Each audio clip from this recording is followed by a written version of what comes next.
আর এই যে মেডে কলের কথা বারবার বলা হচ্ছে, আপনি নিজে একজন পাইলট, যদি সেই সময় অশনি সংকেত কিছু পাইলট পাঠিয়েও থাকেন, সেক্ষেত্রে কি সেই কলের মাধ্যমে, সেই আনসারের মাধ্যমে, রেসপন্সিং এর মাধ্যমে কি সেটা রোখা সম্ভব হয়, সেই আপৎকালীন বিষয়গুলি?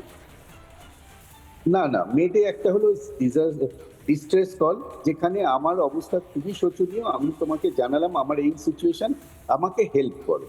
এই মেডে কলের সাথে আমাকে তার এটা একটা ফোনেটিক ল্যাঙ্গুয়েজ। এই ফোনেটিক ল্যাঙ্গুয়েজে আমি জানাচ্ছি, ধরুন আপনাকে কেউ মানে মারার চেষ্টা করছে, আপনি তখন হেল্প হেল্প করছেন, কারণ আপনার আর কিছু করার নেই। তো এই ডিস্ট্রেস কলটাও ইটস আ ডিস্ট্রেস কল, মানে আমি আর দুটো ইঞ্জিনে আগুন লেগেছে বা ইঞ্জিন সিজ হয়ে গেছে, ইঞ্জিন স্টল হয়েছে, আমার কিছু করার নেই। আমি লাস্ট একটা ইনফরমেশন দিচ্ছি, আমি কিছুতেই কিছু করতে পারছি না, আমাকে তোমরা রিকভার করো বা আমাকে সার্চ অ্যান্ড রেস্কিউর মাধ্যমে খোঁজার চেষ্টা করো। যদি অনেক টাইম থাকে, তার আমরা রেসপন্স হয়তো টাওয়ার দিল যে হ্যাঁ ঠিক আছে, তুমি এই হেডিংয়ে যাওয়ার চেষ্টা করো, আমরা তখন সেটা করার চেষ্টা করি, বা এটা হয় আর কি। কিন্তু এই যে টেক অফ, এ তো হার্ডলি 30-40 সেকেন্ডের মধ্যে হয়েছে। এখানে তার মেডে কলের এগেনস্টে তার টাওয়ার কি অ্যান্সার দিল, সেটা কোনো কিছু করার থাকে না। এই বিমানটির তো বেশি বয়সও নয়, মানে এটাকে একেবারে কোন রকম ভাবে মানে বুড়ো বলা যায় না বিমানটার। মেডেকে এটা হয়তো 11 বছর 6 মাস, প্রায় 12 বছর ধরে থাকি, এবং সেক্ষেত্রে এটার নাকি 30 বছর উড়ানের একটা ক্ষমতাও রয়েছে। সেক্ষেত্রে মানে এটা কি পসিবিলিটি ছিল, এরকম হতে পারে? বোয়িং 787 ভীষণই মডার্ন এয়ারক্রাফট, এটা একটা ড্রিম লাইনার।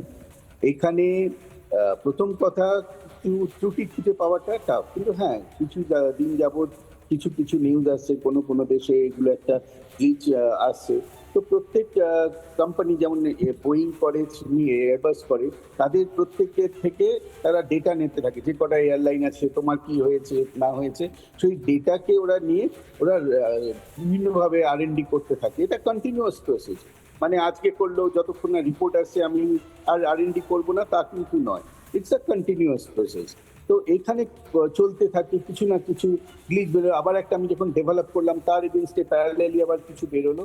তো এটা চলছে, but dream liner it's a totally modern aircraft.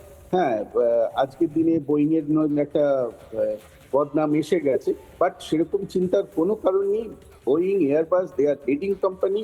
তাদের এরকম যদি কিছু হয়ে থাকে, কারণ এখন এটা প্রথমে আমাদের সেফটি অডিট হবে, যেমন বোয়িং কোম্পানি করবে, যে ইঞ্জিন দিয়েছে জেনারেল ইলেকট্রিক্স, তারা একটা সেফটি করবে, ডিজিসিএ গভর্নমেন্ট করবে, এবং এয়ারলাইনের কোম্পানি করবে।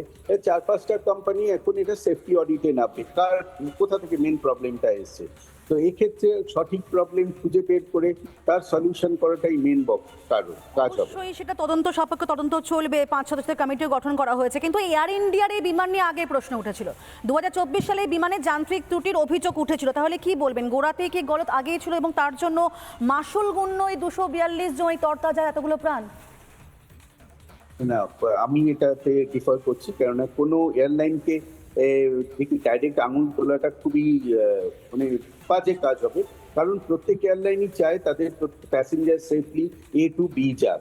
সেখানে কোনো কিছু যদি ঘটে থাকে, কোনো এয়ারক্রাফটের গ্লিচ কিছু পেয়ে থাকে, তারা নিশ্চয়ই সেখানে কাজ করেছে।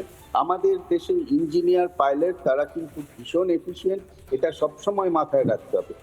তা অন্যান্য দেশের সাথে প্রচুর পাইলটের সাথে আমার কথা হয়েছে, তারা তো এখানে ইঞ্জিনিয়ারদের কাজ দেখে বা পাইলটের ফ্লাইং দেখে তারা সত্যিই অবাক হয়েছে যে এই ওয়েদারে এই সময় ইঞ্জিনিয়াররা কিভাবে কাজ করেছে। তারা বলে এটা তো সম্ভবই নয়।